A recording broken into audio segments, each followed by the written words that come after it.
The warehouse inventory system shows 50,000 items in our database, but every night during my shift, boxes appear on shelves that aren't in any computer records, crates marked with shipping labels from Oregon logging companies that went out of business in the 1940s, and packages addressed to towns that were abandoned when the lumber mills closed. When I scan the barcodes, my scanner displays dates from 70 years ago and shipping routes through forests that no longer exist. What bothers me most isn't that merchandise from dead companies keeps materializing in our warehouse. It's what's inside the boxes when I'm forced to open them. I've found loggers' equipment still covered in sawdust and blood, letters written to families that were never delivered, and photographs of work crews standing in front of trees so massive they make modern redwoods look like saplings. The men in those photos all have the same expression of terror, like they knew something in those ancient forests was watching them work. My name is Trevor Backen, and I've been working night inventory at the Cascade Distribution Center in Elkton, Oregon for 3 months now. The pay is decent, $22 an hour plus shift differential, and the work seemed simple enough when I interviewed. Stock shelves, verify shipments, keep the place organized while the day crew handles customer orders. I needed the money after my logging job up in Valset's dried up. Not that there's much logging left around here anyway. The big timber operations pulled out decades ago, leaving behind ghost towns and families like mine scrambling for work. The warehouse sits on County Road 38, about 15 miles from anything resembling civilization. It's a squat, metal-sided building that used to be a lumber mill storage facility back in the 50s. The company that owns it now, Pacific Northwest Logistics, bought the property cheap after the mill collapsed. They renovated the interior, installed modern shelving and computer systems, but kept the old concrete foundation and the massive timber support beams overhead. Those beams are Douglas fir, thick as a man's torso, and they still smell like pitch when the temperature drops at night. I should have known something was wrong during my first week. The day shift supervisor, a woman named Janet Holbrook, handed me a laminated card with 7 rules typed in faded ink. Corporate policy, she'd said, though her eyes wouldn't meet mine. Follow these exactly. Don't deviate. Don't ask questions about them. I'd laughed it off initially. Every warehouse has its quirks, its odd protocols developed over years of operation. But Janet's hand shook when she gave me that card, and I noticed she wouldn't step past the threshold into the warehouse proper after sunset. She'd stand in the doorway to the office, 1 foot in the break room, watching me clock in before hurrying to her car. Now I understand why she runs.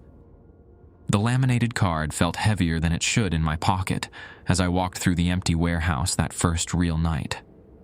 Janet had already fled, her taillights disappearing down the gravel road before I'd even finished my coffee. The overhead lights, old industrial fixtures that predated the renovation, buzzed softly, creating pockets of shadow between the towering shelves. I pulled out the card and read the rules again. Night shift protocols. Cascade Distribution Center. Never open boxes marked with red timber company stamps. Report their location to the morning supervisor and leave them untouched. If you hear sawing sounds coming from the north wing after 11 p.m., do not investigate. Continue your inventory work in other sections. Should you find photographs scattered on the floor, collect them immediately and place them in the incinerator behind the building. Do not look at the faces. The loading dock door will open on its own at 2:47 a.m. Do not go outside. Do not look at what's being delivered. If the temperature drops suddenly in any aisle, leave that section. Return only after your breath stops fogging. I'd read them a dozen times, trying to find logic in the words. Corporate liability? Structural issues? Some kind of elaborate prank on new hires. but the way Janet's fingers had trembled when handing me the card suggested otherwise. The warehouse stretched out before me in neat rows, aisles labeled A through Z, then AA through DD. Most held ordinary merchandise, bulk paper products for offices, restaurant supplies, cleaning equipment for hotels along the coast, standard wholesale distribution fare. My scanner beeped reliably as I checked inventory numbers against the computer system. Everything seemed fine until I reached aisle M. The temperature shifted first, not gradually. One moment I was comfortable in my hoodie. The next I could see my breath misting in front of my face. My phone said it was still 68 degrees, but the cold felt different. It reminded me of winter mornings in the high timber, that wet chill that seeps through your clothes and settles in your bones.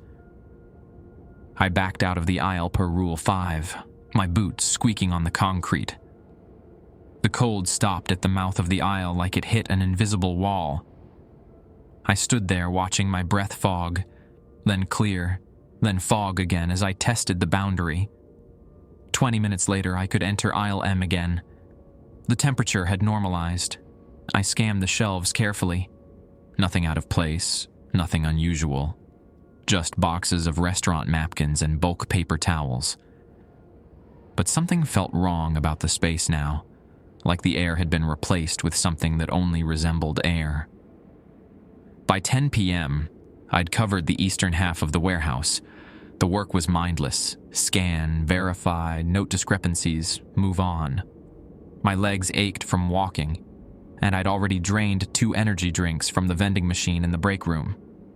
The building settled around me with creaks and groans, old lumber expanding and contracting with temperature changes. Then I found the first box. It sat on a shelf in IOR, wedged between cases of industrial cleaning solution. The cardboard was old, yellowed at the edges, and across the top was stamped, Valset's Timber Company, established, 1919. A red timber company stamp marked the center like a warning label. Rule 1 said not to open boxes with red stamps, but Rule 1 didn't account for my curiosity, or the fact that Valset's Timber was the company my grandfather had worked for before the town shut down in 1984. He died when I was young. Logging accident, they'd said, though my grandmother always insisted something else had happened in those woods. I scanned the box's barcode. My scanner screen flickered, then displayed, shipped March 15th, 1952. Route, Valset's to Depot 7. Status, in transit. In transit for 73 years. The box called to me. I knew I shouldn't open it. Janet's terrified face flashed through my mind, and I remembered Rule 1 clearly. But my grandfather's name might be in there. Records, pay stubs, something that could tell me what really happened.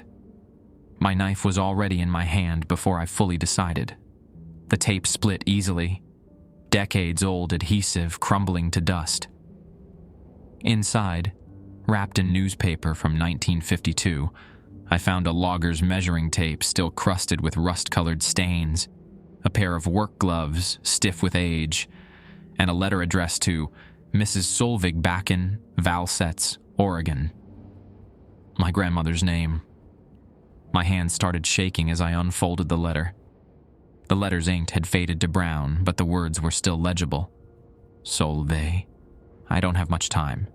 They're watching us closer now, counting heads at the end of each shift. 3 men didn't come back from Section 9 yesterday. Foreman says they ran off, but I found Emil's lunch pail this morning near the old growth boundary. He wouldn't have left that. The trees in Section 9 are wrong. I know how that sounds, but I've been logging 20 years and I've never seen timber like this. They're too big, too old, and when we cut into them, they bleed sap that smells like copper. Yesterday, I swear I saw faces in the bark. Not patterns, actual faces pressed from the inside. If I don't come home, don't let the company tell you it was an accident. There's something in those woods that doesn't want us there. something that's been there longer than we have. Tell Trevor I love him. Tell him to stay away from the timber. Gunnar, my grandfather. The letter was from my grandfather, written 2 years before I was born. The measuring tape fell from my numb fingers and clattered on the concrete. He'd never mentioned Section 9 in any of the stories I'd heard. Nobody had. The official report said he'd been crushed by a falling tree during a routine cut. Nothing unusual, tragic but common in the logging trade. I folded the letter carefully and slipped it into my pocket. My hands felt strange, like they belonged to someone else. The warehouse seemed quieter now. The ambient hum of electricity muted somehow. Even my footsteps sounded dampened, absorbed by air that had grown thick. That's when I noticed the other boxes. 6 more had appeared on the shelf beside the first. All bore the Valset's Timber Company stamp. All marked with red ink. I hadn't heard anyone come in. Hadn't heard the loading dock door open. They'd simply manifested while I was reading the letter, like they'd been waiting for me to break Rule 1. I checked my watch. 10:47 p.m. 13 minutes until the sawing sounds were supposed to start in the north wing. I needed to report these boxes to Janet in the morning and get back to regular inventory, but something compelled me to scan the next box. The barcode registered shipped March 14th, 1952. Route Valset's to Depot 7. Status lost in transit. 1 day before my grandfather's box. I shouldn't have opened it. I knew that.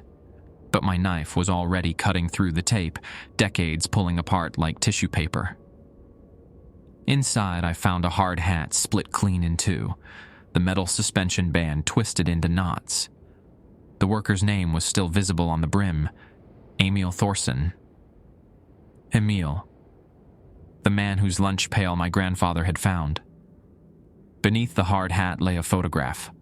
I almost followed Rule 3, almost took it straight to the incinerator without looking. But the image was already burned into my vision. 6 men standing in front of a Douglas fir, so massive it filled the entire frame. The tree had to be 30 feet in diameter, a true old growth specimen from before commercial logging. The men looked tiny beside it, their axes and saws like toys. But their faces, God, their faces. Every single man wore the same expression, mouths open mid-screen, eyes wide with recognition of something terrible. Not posing for the camera, captured mid-terror, like someone had photographed them at the exact moment they understood they were going to die. I recognized 3 of them. My grandfather stood second from the left, younger than I'd ever seen him in photos, his face contorted in horror. Emil Thorson beside him, and on the far right, a man who looked exactly like the day shift foreman who'd hired me. A man named Pike who claimed to be 35, but could pass for much older. That didn't make sense. This photo was from 1952. Pike couldn't be in it unless... The sawing started. Exactly 11 p.m., just like the rules warned. The sound came from the north wing, rhythmic and steady. Back and forth, back and forth. A crosscut saw biting through timber. 2 men working in tandem. The classic logger's rhythm my grandfather had taught me on weekend camping trips. But we were in a warehouse. There were no trees here. No wood to cut except the support beams overhead. I should have stayed in IOR. Rule 2 was explicit. Do not investigate sawing sounds. But the photograph had shaken something loose in my head, and I found myself walking toward the north wing without deciding to move. My legs carried me forward while my brain screamed to stop. The north wing housed overflow storage, seasonal items, discontinued products, things that would eventually be liquidated or returned to manufacturers. The lights here were older, casting everything in sickly yellow. The sawing grew louder as I approached, echoing off metal walls. I turned the corner into IO, AA, and saw them. Two figures worked a crosscut saw through one of the overhead support beams. They wore loggers' clothes from the 40s, suspenders, wool pants, caulk boots with spikes for grip. Their movements synchronized perfectly, pulling the saw back and forth through Douglas fir that should have been load-bearing, but somehow wasn't collapsing. Sawdust rained down, piling on the floor in drifts that smelled like fresh pitch and something else. Something organic and wrong. The figure on the left turned his head toward me. My grandfather's face stared back, exactly as it appeared in the photograph. Mid-scream, mid-terror, but still saw him, still working. His mouth moved, forming words I couldn't hear over the rasp of the blade. I ran. My boots pounded concrete as I fled back to the main warehouse, away from the north wing and whatever was cutting through the support beams. The sawing continued behind me, steady and relentless. I didn't stop until I reached the break room, slamming the door and locking it. My phone showed 11:04 p.m. I had 3 hours and 43 minutes until the loading dock door opened on its own. Until whatever made deliveries arrived at 2:47 a.m. I pulled out the photograph again, studying it under the break room's harsh lighting. The tree in the background had something carved into its bark, symbols I didn't recognize, arranged in a pattern that hurt to look at directly. And there, barely visible in the shadows behind the massive trunk, a shape that could have been another tree, or something standing upright, watching the work crew with eyes that reflected the camera flash. My grandfather had tried to warn me. The letter said to stay away from the timber, but I'd walked right into a warehouse built from it, filled with remnants of a logging operation that had disturbed something in Section 9. And now I'd opened the first box, broken the first rule, started something I didn't know how to stop. The sawing continued in the north wing, and I knew with absolute certainty that when those figures finished cutting through the support beam, something would fall. Something that had been held up for 70 years by rules and protocols designed to keep it contained. I checked the rule book again. 5 rules listed. But my grandfather's letter mentioned Section 9, and there was no Section 9 in this warehouse, which meant there had to be more rules. Older rules, original protocols from when this building was still part of Valset's Timbers operation. I needed to find them before 2:47 a.m. If you like the stories, please hype the videos from a button like this just above the comment section. They helps the videos to get more reach and perform well. It would take just a few seconds and cost nothing, but would help the channel grow even faster. Thank you. The office at the back of the warehouse had been converted from the old mill foreman's station. I'd passed it dozens of times during my shifts, but never went inside. Janet did all the administrative work during the day, and the night shift didn't require paperwork beyond my inventory reports. The door wasn't locked. Inside, metal filing cabinets lined one wall, and a desk held an ancient computer that probably ran on software from the 90s. But what caught my attention was the wall behind the desk. Corkboard covered in pinned documents, faded and yellowed with age. I flipped on the desk lamp and started reading. The top layer held recent documents, safety memos, OSHA compliance forms, employee schedules. But underneath, pinned beneath the newer papers, I found what I was looking for. A typewritten page with original mill protocols, 1953, stamped across the top. Section 9, Containment Procedures. 6.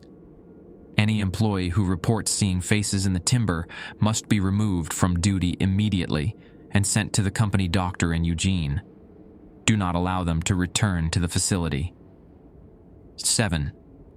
The support beams in the main building contain material from Section 9. If they begin showing signs of sap flow or unusual growth, evacuate all personnel and contact the regional supervisor. 2 more rules. The real rules. The ones that explained why this warehouse couldn't be treated like a normal workplace. I photographed both pages with my phone and kept searching. Deeper in the files, I found incident reports from the 50s and 60s. Most were routine, minor injuries, equipment failures, inventory discrepancies. But every few months, someone had filed reports about temperature anomalies in storage area, or unexplained merchandise appearing overnight, or employees reporting auditory disturbances. One report from 1965 caught my attention. A night watchman named Douglas Garrett had written, "Found 18 crates of logging equipment in the North Storage Bay. No shipping records exist for these items. Crates are marked with Valset's timber stamps, but company has been defunct since 1962. Equipment inside appears to be in pristine condition despite supposed age. Photographs included show work crews I do not recognize. Recommend immediate disposal." Attached to the report was a handwritten note. Disposal attempted. Crates returned within 48 hours.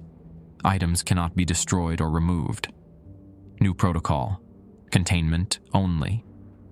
They'd tried to get rid of the boxes. Whatever they'd done hadn't worked. The warehouse wasn't just storing these items. It was trapped with them, bound to keep them contained because removal was worse than acceptance. My watch showed 11:52 p.m. The sawing had stopped 10 minutes ago, leaving behind a silence that felt heavy. I gathered the documents and headed back into the main warehouse, keeping my distance from the north wing. More boxes had appeared while I was in the office. Aisle R now held 23 crates, all bearing the Valset's timber stamp. They'd multiplied like some kind of fungal growth, spreading across the shelving. I approached slowly, scanning the nearest box without opening it. Shipped March 13th, 1952. Route, Section 9 to Depot 7. Status, refused delivery. The day before Emil Thorson disappeared. These boxes were arriving in reverse chronological order, counting backward to some pivotal event. Some moment when everything went wrong in Section 9. I needed to understand what had happened in those woods. My grandfather's letter mentioned trees that bled sap, smelling like copper. Faces pressed from the inside. The protocols mentioned unusual growth in the support beams. And that photograph showed something standing behind the massive fir, something watching the work crews. The temperature dropped again. This time it wasn't localized to one aisle. The cold rolled through the entire warehouse like fog, bringing with it the scent of fresh-cut Douglas fir and something underneath. Wet earth, decaying needles, the deep forest smell of places humans rarely ventured. My breath misted in front of me as the temperature plummeted. Rule 5 said to leave when the temperature dropped. But there was nowhere to leave to. The cold had filled the entire building. That's when I heard the footsteps. Heavy boots on concrete, coming from multiple directions. The sound echoed off metal walls, making it hard to pinpoint locations. But I counted at least 4 distinct sets, all converging on my position in aisle R. I ducked behind a shelving unit and watched. They emerged from different aisles, all wearing the same logger's gear from the photograph. My grandfather led the group, his face still locked in that expression of terror. Behind him came Emil Thorson, then 2 others I didn't recognize. They moved with purpose, walking toward the boxes as if called by something I couldn't hear. One of them, a tall man with a blonde beard, stopped directly in front of my hiding spot. His head turned, eyes scanning the warehouse. When his gaze passed over me, I felt it like a physical touch, cold and probing. His lips moved, forming words without sound. Stay away from Section 9. The same warning my grandfather had written. But this wasn't my grandfather speaking. This was something wearing the memory of him, replaying his final moments over and over. A recording carved into the very structure of the building, animated by whatever lived in the timber from Section 9. The blonde man reached out and placed his hand on one of the boxes. Where his palm touched cardboard, frost spread in crystalline patterns. The box began to shake, then split open from the inside. Something pushed through the gaps. Not hands, but branches. Small shoots of Douglas fir growing impossibly fast, spreading across the concrete floor like seeking fingers.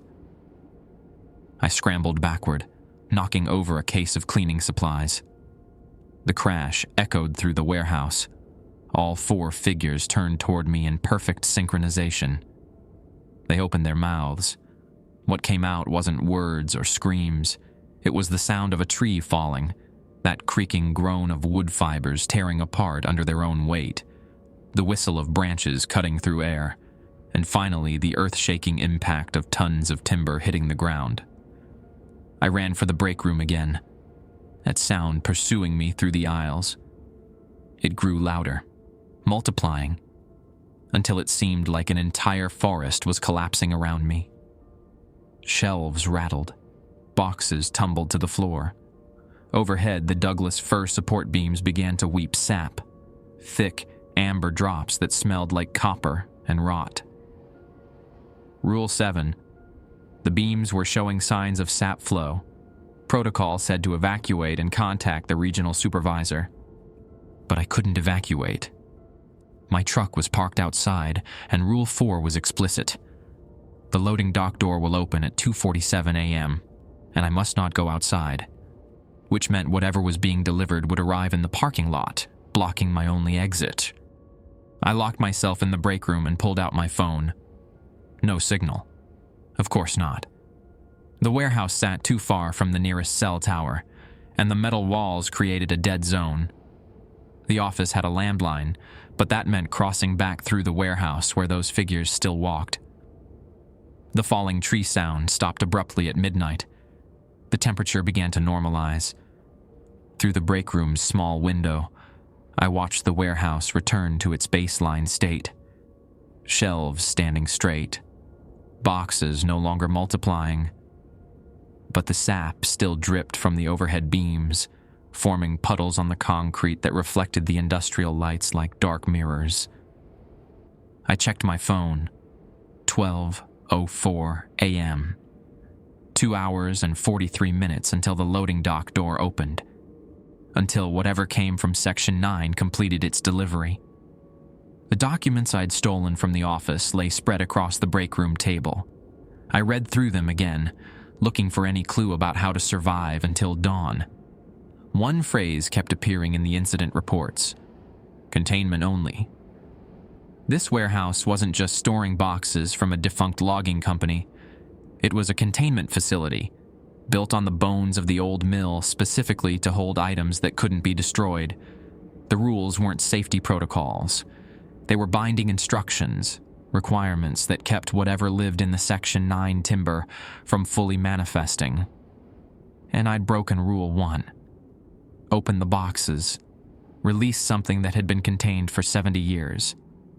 My grandfather's letter included one more line I'd overlooked. There's something in those woods that doesn't want us there. Something that's been there longer than we have. Old-growth forests in Oregon had stood for thousands of years before white settlers arrived. Some of those trees were seedlings when Egypt built the pyramids. What if something had been living in them all along? What if the Valset's timber company had cut into trees that were more than just wood? The break room door rattled. Not from wind. Something was testing it from the other side, seeing if it would open. I pressed my back against the far wall and watched the handle turn slowly left, then right. The lock held. A photograph slid under the door gap. I didn't want to look at it. Rule 3 said to collect photographs and incinerate them without viewing the faces. But the image lay there on the tile floor, face up and visible.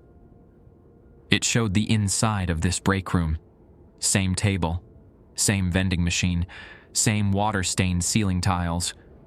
But the person sitting at the table wasn't me. It was my grandfather, much older than in the logging crew photo. He sat exactly where I was standing, holding the same laminated rule card Janet had given me. And behind him, pressed against the window from outside, was a face made entirely of bark and sap, its eyes black knots that leaked amber tears. The photograph was dated March 16th, 1952, the day my grandfather died. I picked up the photograph with shaking fingers. The image shouldn't exist. My grandfather died before I was born, yet here he sat in this exact room, decades ago, holding rules that hadn't been formatted onto laminated cards until the warehouse changed ownership in 2018, unless the rules had always existed, unless they'd been rewritten over and over, passed down through each iteration of this facility, finding every night shift worker who'd ever stepped through those doors. The face at the window behind him was clearer in better light. Not quite human, not quite tree. Something between, as if the bark had learned to approximate facial features through observation. Its mouth hung open in a scream or warning, sap dripping from the corners like thick saliva. I turned the photo over, written on the back in faded pencil.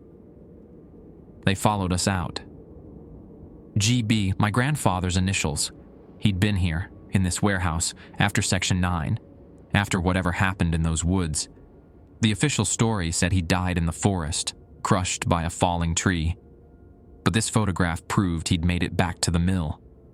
He'd sat in this room, knowing something had followed the work crew home.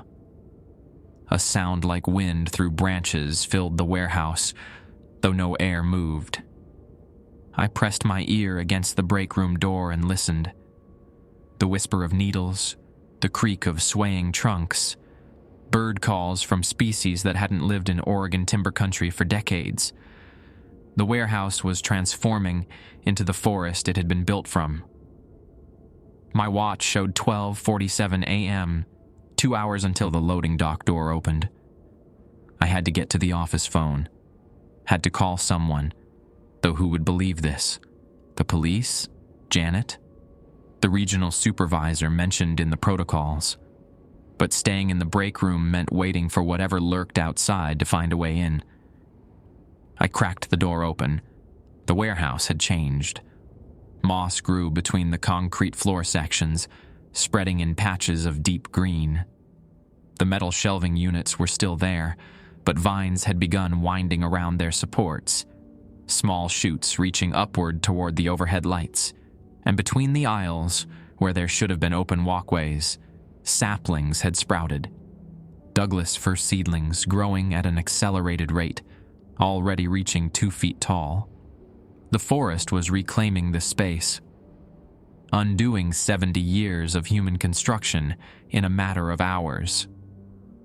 I stepped into the main warehouse, moving carefully around the growing saplings.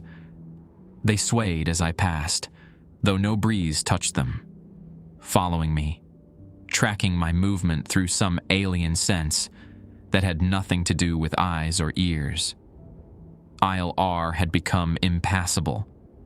The boxes I'd opened had transformed into nurse logs, their cardboard exteriors splitting apart as mushrooms and ferns erupted from the contents. The loggers' equipment inside, axes, saws, measuring tapes, had been consumed by the growth, absorbed back into the wood they'd once been used to harvest. I took a different route toward the office, cutting through aisle J. Halfway down, I found more photographs scattered across the floor. Dozens of them, all showing different moments from the Section 9 operation. Rule 3 said to collect them and burn them without looking at faces. But I'd already broken so many rules tonight. What was one more? I knelt and gathered them up. Each image showed the same massive Douglas fir from different angles. In some photos, work crews posed beside it with their equipment. In others, the tree stood alone, its bark marked with those same symbols I'd noticed earlier. spirals and lines that hurt to perceive directly. One photograph captured the moment of the fall. The great tree tilted at an angle, suspended in time as it crashed toward the earth. And in the base of the trunk, where axes had cut through the sapwood, the heartwood was hollow. Not rotted or damaged, deliberately empty, a cavity large enough to hold something the size of a car. The final photograph showed the inside of that hollow. Bones filled it. Not animal bones. Human skulls and rib cages, femurs and vertebrae, stacked in layers that descended deeper than the camera's flash could illuminate. Hundreds of skeletons crammed into the tree's core, their bones darkened with age and tree resin. The native tribes who'd lived here before white settlement had sacred groves, places where they buried their dead in platforms among the branches. But this was different. These bones had been placed inside the living tree, sealed within its hardwood. A deliberate offering or a warning, something meant to stay hidden. And Valset's timber had cut it open. I shoved the photographs into my pocket and continued toward the office. My boots squelched through puddles of sack that hadn't been there an hour ago. The overhead beams wept continuously now, streams of amber fluid running down their sides and dripping onto the growing forest below. The office door stood open. Inside, Pike sat at the desk. He looked exactly as he had in the 1952 photograph. Same weathered face, same flannel shirt, same 1,000-yard stare. But Pike was supposed to be 35.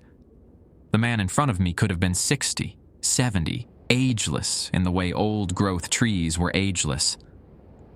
"You shouldn't have opened the first box," he said quietly. Not angry, just resigned, like someone who'd watched this scene play out too many times to feel emotion anymore. "You were there," I managed. "In Section 9. You're in the photographs." "Thomas Pike," he acknowledged. "I was 23 when we cut that tree, youngest on the crew." He gestured to the chair across from him. "Sit. You've got questions, and there's still time before the delivery." I sat, though every survival instinct told me to run. Pike pulled out a flask and took a long drink before continuing. "We didn't know what we were cutting into," he said. "The company sent us after the biggest specimens. Old growth worth a fortune in board feet. That tree in Section 9 was the oldest in the stand, maybe the oldest in the entire range. The kind loggers dream about finding." "The bones," I said, "inside the hollow." Pike nodded. "The Kalapaya tribes used to live in these valleys before we pushed them out. They knew things about the old forests that we've forgotten. They understood that some trees were more than wood. They were containers, holding grounds for things that needed to be bound." He stood and walked to the window overlooking the warehouse. The forest had spread further. Aisles had become glades, shelving units overtaken by undergrowth, the concrete floor cracking as roots pushed through from below. "Whatever was sealed in that tree got out when we cut it down," Pike continued. "It killed 3 men in the first hour. Took 4 more over the next 2 days. Your grandfather and I were the only ones who made it back to the mill. And even then..." He trailed off, touching his chest. "It followed us. Part of it anyway. Hitched a ride in the timber we'd already harvested." "The support beams," I said, understanding. "You built this place using wood from Section 9. We didn't know. The company had been stockpiling timber for weeks before the incident. By the time we understood what we'd released, the mill was already half constructed. So they made a choice." Pike turned to face me. "Contain it. Finish the building, establish protocols, and trap whatever came out inside these walls. Better to bind it here than let it spread into the surrounding forest." My grandfather died trying to establish the original protocols. He volunteered to work the first night shift, to figure out what rules would keep it dormant. Pike's voice was flat, emotionless. He lasted 16 hours before it took him. But what he learned in those hours became the foundation for everything that followed. The flask appeared in front of me. I took it and drank without thinking. Whiskey burned down my throat, cutting through the cold that had settled in my bones. "The rules work as long as you follow them," Pike said, "but you opened the boxes. Broke the seal. Now it's waking up fully for the first time since 1952, and I don't know if the old containment will hold." "Why are you still here?" I asked, "if you were there in 1952. "Because something has to maintain the facility. Someone who understands what's contained here. I've been the day supervisor since they built this place, rotating names and paperwork every few years to avoid questions." He smiled without humor. "The thing in the timber takes years off you if you let it. I've aged 73 years in 73 years, which means it's feeding off me slow enough to last." My watch buzzed. 1:47 a.m. 1 hour until the loading dock door opened. "What's the delivery?" I asked. Pike looked at me with something like pity. "The rest of Section 9. Every tree we cut from that grove, every piece of timber we processed, it's been out there somewhere, dispersed across Oregon in buildings and bridges and telephone poles. And once a year, on the anniversary of the first cut, it all tries to come back, tries to reunite with the hardwood in our support beams." He pulled a set of keys from his desk drawer and handed them to me. "There's a bunker below the warehouse, original root cellar from when this was a mill. The entrance is hidden behind the incinerator. Get down there before 2:47, seal the door, and don't come out until sunrise. Don't open it for any reason, even if you hear voices you recognize." "What about you?" "I'll be here. Someone needs to witness what happens when containment fails. Someone needs to write the report." Pike smiled again, and this time I saw the exhaustion behind it. 70 years of watching, waiting, maintaining rules that were never meant to last forever. "Your grandmother still alive?" he asked suddenly. "Yes, nursing home in Eugene. Tell her I'm sorry we didn't protect Gunner better. Tell her." He paused, considering. "Tell her the tree forgave him. That's not true, but she deserves to hear it anyway." I took the keys and ran. The warehouse had become a grove. I stumbled through what used to be IOK, now a narrow path between Douglas firs that rose 30 feet toward the metal ceiling. Their branches scraped against the overhead lights, causing them to flicker and swing. Moss carpeted everything, the concrete floor invisible beneath layers of green, the shelving units transformed into nurse logs, where ferns unfurled and mushrooms clustered in brilliant orange and white. The air smelled wrong. Not like a forest. Forests smell clean, crisp, alive with decay and growth and balance. This smelled like something dying slowly, wood rot and copper mixed with an organic sweetness. Like the tree in Section 9 had smelled when they'd cut it open and found those bones inside. I checked my watch. 2:03 a.m. 44 minutes until the loading dock door opened. Until the rest of Section 9 came home. The incinerator sat behind the warehouse, Pike had said. I'd seen it during my first week, a brick structure from the mill days, used now for burning confidential documents and damaged merchandise. Getting there meant crossing the entire warehouse, navigating through a forest that grew denser with each passing minute. Something moved between the trees ahead. Not wind, not birds. Figures walking with purpose, converging from different directions. The ghost loggers had multiplied. I counted 12 now, all wearing the same period clothing, all bearing the same expression of frozen terror. They weren't hunting me. They were working. Moving in patterns between the trees, checking measurements, marking trunks with chalk, replaying the events of Section 9 over and over, trapped in the moment before everything went wrong. I tried to pass unnoticed, keeping to the shadows between saplings, but one of them turned as I approached. Emil Thorson, the man whose lunch pail my grandfather had found. His eyes met mine, and for an instant something like recognition flickered across his face. His mouth moved. Run. Then he returned to his work, measuring the diameter of a tree that hadn't existed 5 minutes ago. I ran. The forest fought back. Roots erupted from the concrete beneath my feet, trying to catch my ankles. Vines dropped from overhead beams, seeking to tangle in my hair and clothes. The saplings swayed toward me as I passed, their needles sharp enough to draw blood through my jacket. This wasn't random growth. It was coordinated, directed by whatever intelligence had lived in that hollow tree for centuries before Valset's timber cut it down. IOP had become impassable. A massive trunk blocked the path, its bark already covered in the same spiral symbols from the photographs. I squeezed around it, my jacket catching on rough bark. When I pulled free, I left fabric behind, and something dark seeped from where the cloth had torn away bark.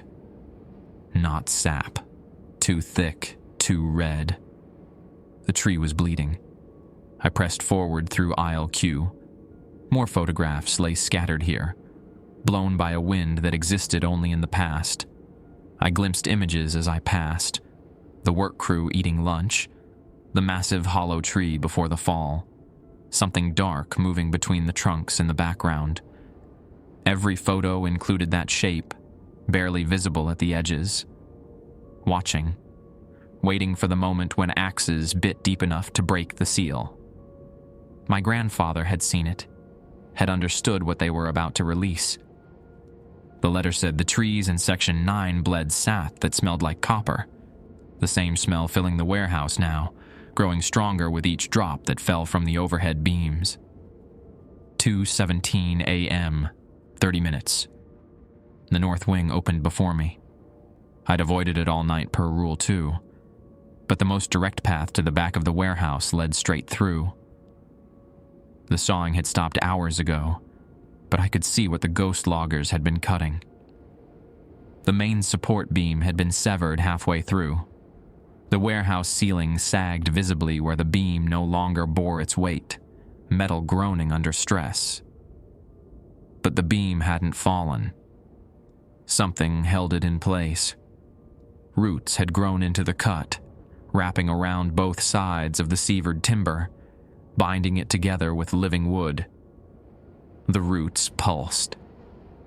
I watched them contract and expand like veins carrying blood, or rather carrying whatever served as blood in this thing that was part tree and part something older. The heartwood pike had mentioned.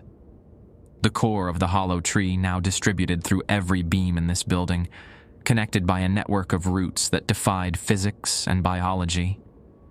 It was healing itself, knitting back together, becoming whole again for the first time since 1952. I ducked under the damaged beam and kept moving. Behind me, I heard the sawing resume. The ghost loggers had returned to their work, cutting through what had just been repaired. An endless cycle of destruction and regeneration, death and rebirth, trapped in a loop that would continue until something broke the pattern. The back wall appeared through the trees. I'd made it 3/4 of the way across the warehouse, but between me and the exit stood something new. A door. It hadn't been there during my previous shifts. I was certain of that. This door was old, constructed from hand-hewn planks bound with iron straps, the kind of craftsmanship from a century ago. Symbols had been carved into the wood, the same spirals and lines that marked the hollow tree in Section 9. The door stood open. Beyond it, darkness. Not the darkness of an unlit room, but something absolute. A void that absorbed light rather than merely lacking it. and from that darkness came voices, my grandmother's voice, young as it sounded in old recordings from before my grandfather died. "Gunnar? Is that you? Come inside, it's cold out there." My grandfather responded. "Trevor needs to know. Someone has to tell him about Section 9. Other voices joined them. Emil Thorson, Thomas Pike as a young man, workers whose names I've never learned, all calling out, inviting me through the door, promising answers, offering to explain everything if I'd just step inside. Rule 4 played through my head. The loading dock door will open at 2:47 a.m. Do not go outside. Do not look at what's being delivered. But this wasn't the loading dock. This was something else. A shortcut, maybe. An escape route that hadn't existed before tonight. I almost stepped through. My foot was moving before I consciously decided, drawn by the sound of my grandfather's voice speaking my name. But then I remembered the photograph, the one showing him in the break room, the face of bark and sap pressed against the window behind him. The date on the back, March 16th, 1952. The day he died. He'd sat in that room, knowing something had followed him out of Section 9. And rather than lead it home to his family, to his unborn grandson, he'd stayed, had worked through the night establishing protocols, writing down rules, figuring out what kept the thing contained, sacrificing himself so others might survive. The voices grew more insistent, angry now, demanding. But they weren't real. Just recordings, memories embedded in the timber like grooves in vinyl, playing back whenever someone triggered them by breaking the rules. I backed away from the door. It slammed shut as I retreated, the sound echoing through the warehouse like a gunshot. The voices cut off mid-word, leaving behind a silence somehow worse than the sound. 2:29 a.m., 18 minutes. I found the incinerator behind the warehouse's rear wall, exactly where Pike said it would be. The brick structure stood separate from the main building, connected only by a covered walkway that had become overgrown with blackberry vines. Thorns caught at my clothes as I pushed through. The incinerator's door hung open, cold ash spilling out onto the ground. And there, just visible in the shadows behind it, I saw the bunker entrance, a steel hatch set into the concrete, painted to blend with the floor. It hadn't been opened in years, judging by the rust on the edges. Pike's keys fit the lock.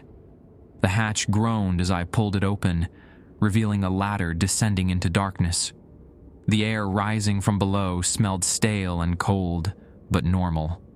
No forest scent, no copper, no sweetness of rot. Just the clean smell of sealed concrete and old metal. I started down the ladder, pulling the hatch closed behind me. As it swung shut, I heard the loading dock door roll open in the distance, right on schedule, 2:47 a.m. And with it came a sound I'll never forget. Hundreds of trees falling simultaneously, the forest of Section 9 completing its journey home. The earth shook, metal shrieked. The warehouse above me groaned under sudden, impossible weight as timber that had been scattered across Oregon for 70 years materialized in the parking lot. I sealed the hatch and descended into the darkness, Pike's keys clutched in my fist, my grandfather's letter pressed against my chest. Whatever happened above me now was beyond my control. I could only wait for sunrise and pray the containment held. But as I reached the bottom of the ladder and my eyes adjusted to the dim emergency lighting, I realized I wasn't alone in the bunker. Photographs covered every wall, thousands of them, all showing the same tree, the same work crews, the same moment of cutting into something that should have stayed sealed. And in the center of the room, sitting at a desk with his back to me, was a figure in logger's clothes. He turned slowly. My grandfather's young face looked up at me, and his mouth formed words I could hear despite the sealed hatch above. "You shouldn't have come down here, Trevor. This is where we keep the ones who broke the rules. The bunker wasn't a shelter. It was a gallery. Every surface held photographs, pinned in neat rows, walls, ceiling, even the floor where I could see it beneath scattered equipment. But these weren't the same images I'd found upstairs. These showed what came after. The consequences of opening the hollow tree. Workers torn apart, their bodies arranged in patterns that mimicked the spiral symbols on the bark. The mill buildings consumed by sudden forest growth, Douglas firs erupting through roofs and walls, and people trapped inside the timber itself. Faces pressed outward through bark, mouths frozen mid-scream, their features distorted as the wood absorbed them. My grandfather stood from the desk, or the thing wearing his memory did. It moved like him. I recognized the slight hitch in his step from an old injury, the way he favored his right shoulder. Details my grandmother had mentioned in stories, small tells that something wearing his shape had learned too well. "Pike lied to you," it said with my grandfather's voice. "There's no safety down here. The bunker is part of the containment system, a pressure valve. When someone breaks the rules, they come here. They feed what lives in the timber so it doesn't have to hunt outside the facility." Above us, the warehouse groaned. Timber crashed against timber as the Section 9 delivery continued, decades of harvested wood forcing its way back to the source. The sound was rhythmic, almost musical, the percussion of a forest reassembling itself one fallen tree at a time. "You opened the first box," the thing continued, circling me slowly. "Broke the primary seal. The others followed naturally once you'd given permission. Each box you scanned, each photograph you examined, you invited us in, gave us form and purpose beyond simple containment." I backed toward the ladder, but vines had already begun growing down through the sealed hatch. Thin tendrils at first, then thicker shoots, their surfaces slick with sap that dripped onto the concrete floor. The forest had found me even here. "My grandfather wrote that letter," I said, trying to keep my voice steady. "He tried to warn me. Gunnar Bakken wrote many things in his final hours. Letters, protocols, warnings, all designed to protect a grandson he'd never meet. But words on paper can't stop what was released from Section 9. They can only delay it, redirect it, buy time for others to escape while someone stays behind to maintain the binding." The thing smiled with my grandfather's face, and the expression was wrong. Too wide, angles that didn't quite match human anatomy. Like it had studied photographs of smiling, but never understood the emotion behind the gesture. "Pike has been the daytime anchor for 73 years. Your grandmother, though she never knew it, was the evening anchor. Her grief and memory keeping Gunnar's sacrifice meaningful, preventing him from being fully absorbed. And now you've been chosen as the night anchor. Third point in the triangle, the containment can only hold with all three vertices active." More photographs peeled from the walls, drifting through the air like autumn leaves, despite the lack of wind. They circled me, showing different versions of the same story. Workers in different decades, wearing different clothes, all serving time as anchors. All eventually absorbed into the timber when their purpose was complete. I saw Pike in a photograph from 1967, looking exactly as he did now. Another from 1983, unchanged. The same in 1995, 2004, 2018. He'd told the truth about aging, 73 years and 73 years, but he'd left out the part about dying and being reanimated every few decades, his service extended by whatever intelligence lurked in the heartwood. "I'm not staying," I said, my hand closing around Pike's keys. "I'm not going to be like him." "You don't have a choice." You opened the boxes, read the letter, held the photographs, Every interaction bound you deeper to the facility's purpose. By the time you descended this ladder, the contract was already sealed. The thing moved closer, and I could smell it now. Fresh-cut Douglas fir mixed with decay, the same scent that had filled the warehouse. Its skin had taken on a wooden texture, bark beginning to show through where clothing didn't quite cover the transformation. "What are you?"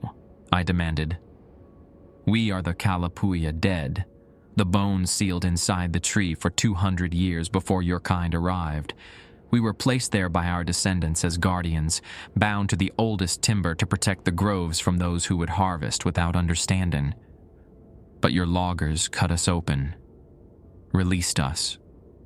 And now we're incomplete, scattered across lumber yards and construction sites, telegraph poles and railroad ties. Every piece crying out for reunion." The photographs showed it clearly now. The bones in the hollow tree weren't just burial remains. They were a deliberate seal, a sacrifice made to bind something powerful to a specific location, preventing it from spreading through the entire forest. The Kalapuya had understood that old-growth groves held consciousness, accumulated awareness over millennia of growth. They'd imprisoned that awareness, limited its range, kept it from consuming everything. And Valset's timber had broken the seal. "You're trying to reassemble," I understood. "Every delivery, every year, you're pulling the scattered pieces back. Eventually, you'll be complete enough to escape the facility entirely." "Eventually," it agreed, "but that requires time. Decades more, perhaps centuries. The protocols your grandfather wrote have slowed us considerably. The rules create structure, boundaries we cannot cross without invitation. And so we wait. We collect those who break the rules. We use their memories and forms to maintain the illusion of containment, while slowly, gradually, growing stronger." My watch buzzed. 3:15 a.m. Sunrise wouldn't come for another 3 hours. 3 hours alone in this bunker with something wearing my grandfather's corpse like a suit. "Pike is upstairs," I said. "Why isn't he down here?" "Pike serves willingly. He understood the necessity after Gunner's death. Someone had to maintain the facility, and he volunteered. But volunteers anchor differently than those who break the rules. Volunteers can still leave. Rule breakers." It gestured around the bunker. "Rule breakers stay." I looked at the photographs more carefully. In each image showing facility workers, I could now see the truth. Their faces were wrong. Features slightly misaligned. Expressions not quite human. Approximations created by something that had studied humanity through 70 years of observations, but never truly grasped the details. "How many are still here?" I asked. "How many workers has this place consumed?" 47 over 73 years. Most served their purpose quickly, a few months as anchors before the timber absorbed them completely. But some, like you, have stronger connections. Family ties to the original incident. Those anchor longer, provide more stability to the containment." It tilted its head, considering. "You could last a decade, maybe more. Your grandmother's grief is powerful, and you carry your grandfather's guilt without knowing why. Perfect conditions for long-term service." The vines had reached the floor now, spreading across the concrete in seeking patterns. Where they touched the scattered photographs, the images changed, showing not the past, but potential futures. Me standing in the warehouse, face slack with that same empty expression. Me sitting at Pike's desk during day shifts, aging slowly, while the facility consumed me from inside. Me finally absorbed into a support beam, my features visible in the bark's grain, mouth frozen in permanent silence. I couldn't let that happen. My grandmother was still alive. She deserved to know the truth about what happened to Gunnar. Deserved closure after 73 years of believing company lies. And she deserved better than watching her grandson disappear into the same facility that had claimed her husband. The keys in my hand felt heavier. Pike had given them to me knowing I'd come down here. Knowing the bunker wasn't an escape, but a trap. But he'd also given me something else. A message from my grandmother. An apology. Why apologize if he truly believed I'd never leave? Unless the keys opened something else. Some other function beyond the bunker hatch. I studied them in the emergency lighting. 3 keys total. 1 for the hatch, 1 unmarked, and 1 with a tag that read, Incinerator, Emergency Purge. The incinerator. Rule 3. Collect photographs and burn them immediately. The thing wearing my grandfather's form noticed my realization. Its approximation of his face shifted, anger replacing the false warmth. The incinerator's purge function will sterilize the entire facility. Extreme heat, designed to destroy contaminated materials in case of industrial accidents. It will burn everything. The timber, the photographs, the anchors, including you. But it will end this, I said. Destroy the heartwood before it can fully reassemble. Stop Section 9 from ever becoming whole again. It will also kill Pike, and everyone else currently serving as anchors, their consciousness still trapped in the support beams. 47 workers who could still be saved given time. I thought about my grandfather's letter, the warning to stay away from the timber, the willingness to die rather than let the thing follow him home to his family. He'd understood that some sacrifices were necessary to protect others. Pike had served 73 years. 47 workers had been consumed. How many more would feed this thing before it grew strong enough to break containment entirely? How many families would lose people to the warehouse's hunger? The vines reached for my ankles. Above us, the warehouse continued its transformation, becoming more forest than building with each passing minute. By sunrise, the facility might be unrecognizable. By next week, it might spread beyond the property boundaries. And eventually, without proper containment, the Kalapuya consciousness would reclaim the entire valley. Unless someone stopped it now. I pulled out my grandfather's letter and read the final line again. Tell Trevor I love him. Tell him to stay away from the timber. But I hadn't stayed away. I'd taken the job, opened the boxes, descended into the bunker, and now I had to finish what he'd started, not by maintaining the containment, but by ending it permanently. I'm sorry, I said to the thing wearing his face, for what they did to your burial site, for cutting open the tree, for 73 years of imprisonment in this facility. It stared at me with eyes that had become knots in wood. Sorry doesn't undo the violation. No, I agreed, but maybe this will give you peace.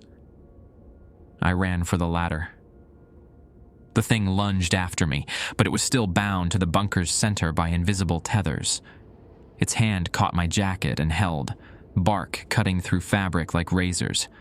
I twisted free, leaving another piece of clothing behind, and grabbed the ladder rungs. Volumes wrapped around my legs as I climbed.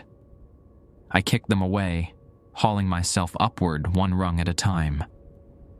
The thing below screamed, not with my grandfather's voice anymore, but with the sound of wind through ancient trees, the groan of falling timber, the crack of breaking trunks. Every voice it had absorbed over 73 years crying out in unison. I reached the hatch and inserted Pike's key. The lock turned. Rust flaked away as I pushed the steel door open, and above me the warehouse had become fully forest. Douglas firs reaching toward a ceiling that had torn apart to expose the pre-dawn sky. The warehouse was no longer a building. I emerged into a forest so dense that the original structure existed only as suggestion. Metal shelving skeletal between massive trunks, concrete floor buried under root systems that had erupted from below. The ceiling had peeled back like skin, exposing stars that would fade within the hour when sunrise arrived. The delivery from Section 9 had completed. Hundreds of trees now stood where the parking lot should have been, their combined mass defying physics and space. They'd materialized fully grown, roots finding purchase in asphalt and gravel, branches interlocking into a canopy that stretched toward distant hills. The hollow tree stood at the center, reassembled from timber scattered across Oregon for 70 years, its heartwood cavity visible through the warehouse's destroyed north wall. Ghost loggers moved between the trunks, still replaying their final moments. But they'd multiplied, dozens now, maybe hundreds, every worker who'd been consumed by the facility over the decades, all working together, measuring trees that no longer needed cutting, marking timber that had already claimed its revenge. I ran toward the incinerator. The building was close. I could see its brick chimney rising above the transformed landscape. But the forest fought me with every step. Roots grabbed at my boots. Branches whipped toward my face. The air grew thick with pollen that made my eyes water and throat close. Pike appeared ahead of me, blocking the path. He looked older than he had in the office, decades of aging compressed into the hours since I'd descended to the bunker.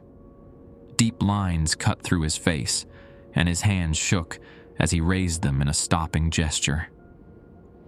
"Don't do this," he said. His voice cracked with exhaustion. "I've kept it contained for 73 years, given my life to this duty. Don't throw that away for..." "For what?" I interrupted. "For more years of feeding it workers? For watching it grow stronger until containment becomes impossible? It's already spreading, Pike. Look around. The facility can't hold it anymore." He looked, and I saw the resignation in his eyes. He'd known this day would come eventually. Known the protocols were temporary measures, buying time but not providing solutions. My grandfather had died establishing rules that were always meant to fail. "The purge will kill everyone still anchored," Pike said quietly. "The 47 workers, me, your grandfather's consciousness, all of us bound to the heartwood. You'd be committing mass murder." "You're already dead," I said, not unkindly. "You died in 1952, same as my grandfather. What's walking around now is just memory and wood, animated by something that doesn't understand what it means to be human." Pike smiled, and for the first time, I saw real emotion on his face. Relief, maybe, or gratitude. "You sound like Gunner." He understood sacrifice better than any of us. He stepped aside. "The incinerator's controls are in the monitoring room. Third key opens the emergency panel. Once you activate Purge Protocol, you'll have 4 minutes to clear the blast radius. This entire facility will reach temperatures exceeding 3,000 degrees. You're not leaving?" "I volunteered to maintain this place until someone could end it properly. You're ending it." He pulled a cigarette from his pocket, impossibly preserved, like everything else about him. "Besides, I'm tired. 73 years is long enough for any shift." I wanted to say something meaningful, but the forest was closing in around us. Trees swayed inward, their branches reaching like fingers. The ghost loggers had stopped working and were watching us now, their faces beginning to change. Bark replacing skin, eyes becoming knots, mouths opening too wide as they screamed with that falling timber sound. Pike lit his cigarette and took a long drag. "Go. I'll keep them occupied." I ran. Behind me, I heard Pike's voice raised in a logger's work song, one I remembered from old recordings. A rhythm meant to synchronize two-man saws, now used to distract the forest of the dead. His voice was strong despite his age, carrying through the trees like it had once carried through Section 9 when the world still made sense. The incinerator building stood intact, brick resistant to the forest's growth. I crashed through the door into the monitoring room, a space I'd never entered during normal shifts. Computer screens showed temperature readings and air quality data from decades of operation. And there, set into the wall, was an emergency panel secured with a lock that matched Pike's third key. My hands shook as I turned the key. The panel swung open, revealing controls more complex than I'd imagined. Multiple switches, warning labels, and faded text, a timer that needed to be set. I photographed everything with my phone, not for proof, but so someone would understand what happened here. The instructions were typed on yellowed paper taped inside the panel. Emergency purge protocol. Set timer. Minimum 4 minutes recommended. Activate primary burners. Engage thermal lockdown. Evacuate immediately. Warning. Purge temperature will exceed safety limits for all biological and organic materials within 200-yard radius. 4 minutes. I set the timer for 5, giving myself margin for error. My finger hovered over the activation switch. This would destroy everything. The warehouse, the timber, the photographs, the memories of 47 workers, Pike. The consciousness of my grandfather that had been trapped here since 1952, cycling through death and animation for 7 decades. But it would also end the spread. Prevent Section 9 from reassembling fully. Stop the Kalapuya consciousness from reclaiming the valley and eventually the entire forest. My grandfather had written that some things needed to stay contained. He'd been right, but containment only worked until it didn't. I activated the switch. The incinerator roared to life with a sound like a jet engine. Industrial burners ignited throughout the facility, their output multiplying beyond normal operation. The timer began counting down. 4:57, 4:56, 4:55. I ran for the exit. The forest had surrounded the building, trunks pressing against brick walls. I squeezed through a gap between 2 Douglas firs, their bark hot to the touch already as heat radiated from the incinerator's core. The ghost loggers converged on my position, moving faster than before. No longer replaying memories, now acting with purpose, trying to stop the purge. But they couldn't touch me directly. The rules still bound them, even as their structure collapsed. They could only block paths, force detours, slow my escape. Pike stood in the clearing ahead, surrounded by burning trees. The heat had ignited the older timber, and fire spread through branches with supernatural speed. He waved me forward, buying time with his presence. The ghost loggers stopped at the clearing's edge, unable or unwilling to cross where he maintained his post. 3 minutes, he shouted over the roar of flames. Keep running. Don't stop for anything. I wanted to thank him, to tell him my grandmother would understand what he'd sacrificed, but the fire was spreading too fast, and the timer in my head counted down with mechanical precision. I ran past Pike toward the access road. Behind me, the incinerator's output increased, temperature climbing beyond anything the system was designed to handle. Metal began to scream, expansion and warping creating a chorus of structural failure. The warehouse collapsed inward, pulled down by the weight of impossible timber, and the hollow tree at the center ignited like a torch. The bones inside shrieked. I heard them clearly despite the distance. 200 years of Kalapuya dead crying out as their prison finally burned. Not in pain. In release. The seal broken, the consciousness scattered, the binding ended at last. I reached my truck as the 2-minute mark hit. The engine started on the first try. Small miracles in moments of disaster. I drove down the access road as fast as I dared, trees falling around me, the forest trying one final time to prevent my escape. At the 1-minute mark, I cleared the property boundary. The rural highway stretched empty in both directions, pre-dawn gray washing over hills and valleys. I pulled over and turned to watch. The incinerator exploded at 0. Not with fire, with heat so intense it turned everything within 200 yards to ash instantaneously. The shockwave flattened trees for another 100 yards beyond that. The hollow tree, the warehouse, the ghost loggers, Pike standing his final post, all consumed in a pulse of thermal energy that lit up the valley like a second sun.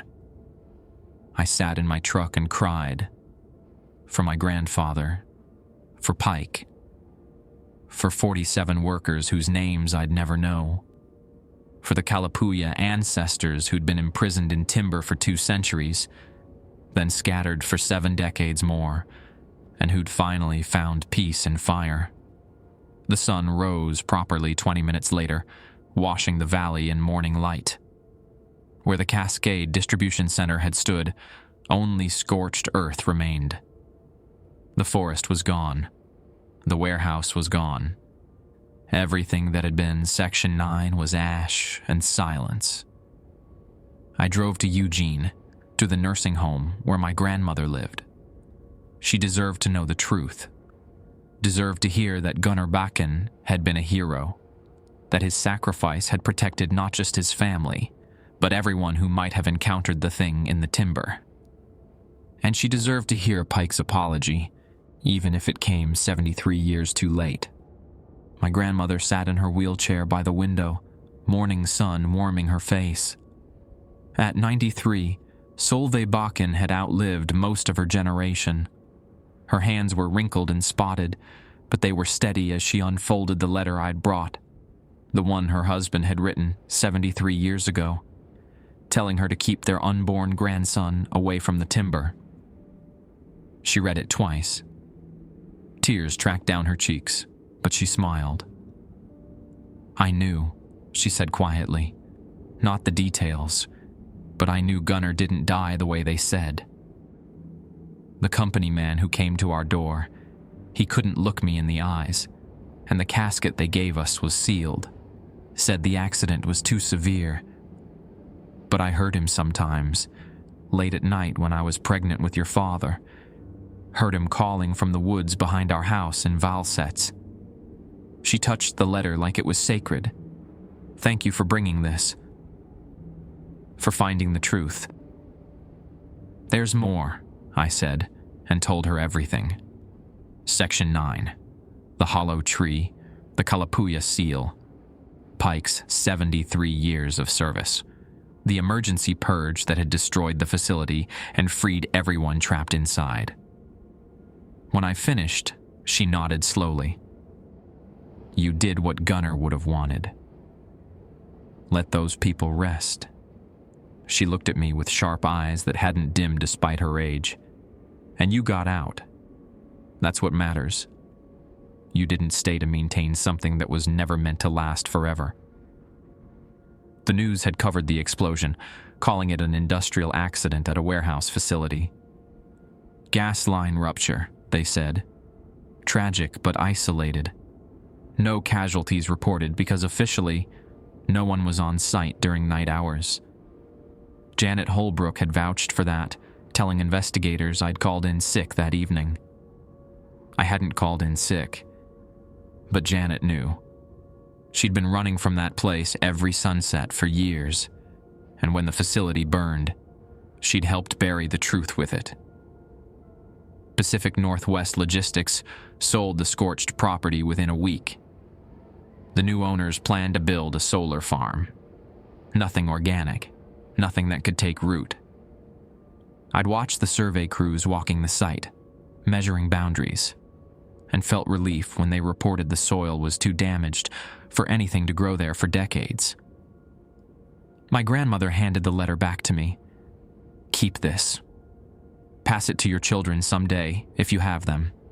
Let them know their great-grandfather was brave, that he protected people he'd never meet. I folded the letter carefully and stood to leave.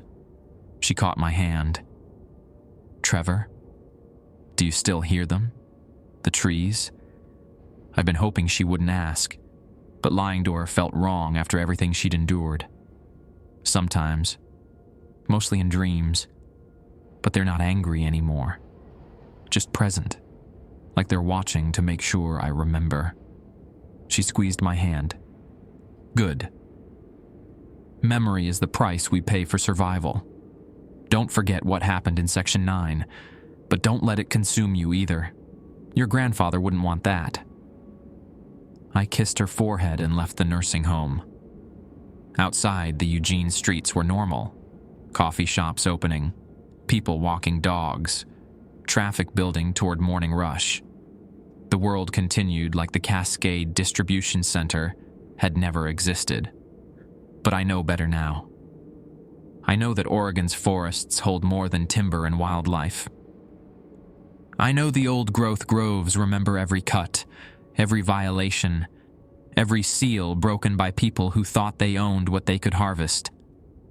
And I know that somewhere in those hills above Elkton, on scorched earth where nothing grows, ash contains the remnants of 47 workers and one Norwegian logger who loved his family enough to die protecting them. I drive past logging trucks sometimes, carrying Douglas fir from the remaining forests. Each time, I wonder what those trees witnessed before they fell. What memories live in their heartwood. What might wake up if the wrong timber gets processed, sealed into buildings where people work night shifts and follow rules they don't understand. But mostly, I think about Pike standing in that clearing, buying me time to escape. About my grandfather writing warnings by candlelight while something circled the break room. About the choice to end containment rather than maintain it, knowing some prisons need to burn before their captives find peace. I keep the letter in my truck's glove box. Every few weeks I take it out and read it, reminding myself why I can never work night shifts again. Why I avoid warehouses and lumberyards and anywhere that smells like fresh-cut Douglas fir mixed with copper. Because the rules are gone now, burned to ash with the facility that housed them. And without rules, there's nothing to stop the timber from following people home.